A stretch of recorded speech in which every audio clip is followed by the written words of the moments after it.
then here is something that caught my eye because I'm happily married. I know you are as well. I know you're married. I assume happily, but I'm reading about you, and you got your first book, "Abandon Hope," is out there, and it's being rejected. But your wife has written a successful novel about the fashion industry. She's already got an agent. What kind of impact does that have on an Yeah, American well, desperately it, it, seeking it was a publication? it was a very, very strange time. Now I've got to say that I helped her a lot with that novel, but it's her book. So yeah, all of our friends knew that I was the aspiring writer. She was a successful fashion designer.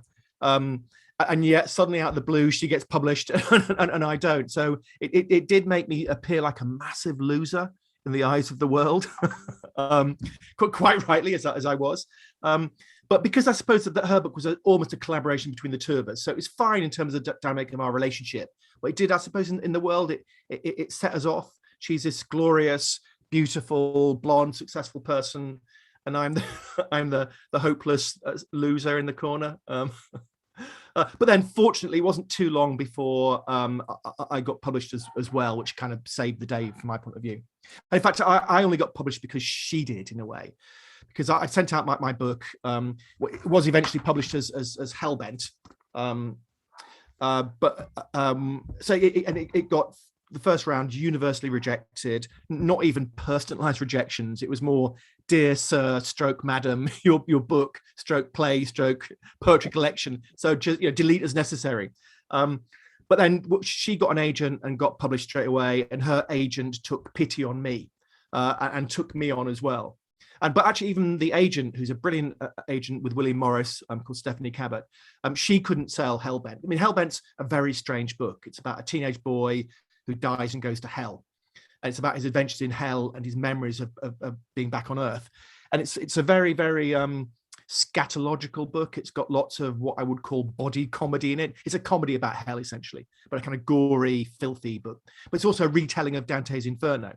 So it's quite a hard sell. And even with this brilliant agent on board, she couldn't get the publishers to accept it. It's like nothing else ever written, I think. That sounds like a bit of a kind of a boast there, but there are no other children's books or YA books like Hellbent. But so she suggests I write something more commercial. So then I wrote a couple of adult thrillers. First one called Stag Hunt, second one called Mortal Coil, and they got published more or less based on the synopsis. So that kind of pulled me out of that dark place.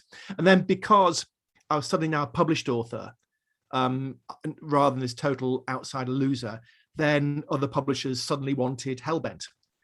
So I'm just thinking about your listeners, those who are writers out there. It'd be very hard to follow my path into publication, and it's always incredibly difficult and strange, and you need that coin to come up on the right side a few times.